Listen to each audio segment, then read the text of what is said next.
मैं सदके में वारी ताड़ा वीर शफकत बारी अस्सलाम वालेकुम जिउंदे वसते रहो जी। लो जी वेले दा वेला हर मंडी हर मेला ताड़ा वीर भरा वन पोनियां डब खड़बियां वछियां वैड़ा लैके आउंदा है। अज मैं जेहड़ी तेनू देन लग्या वो पहलन वैड़ है त्रोकड़ माशाअल्लाह गोरा तेला रंग मत्थों सोहनी पुट्ठा चौड़ा अशराफ असील एडी है भाई ए थले बह जाओ ए देखो मुठ भर काला थण लग्या है ते 5 गडबियां दे थले दुध है बड़े शाम का।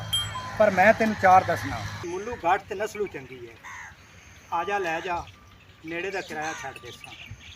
जिला उकाड़ा रावी दी बैल्ट दे उत्ते सांझा डेरा सजना दा पिंड चूचक एक ब्रांड है 0345 400 8844। वेख लो यार कदी तो साडा भी टाइम बदलेगा ते वो नहीं रहा तो रहने भी नहीं।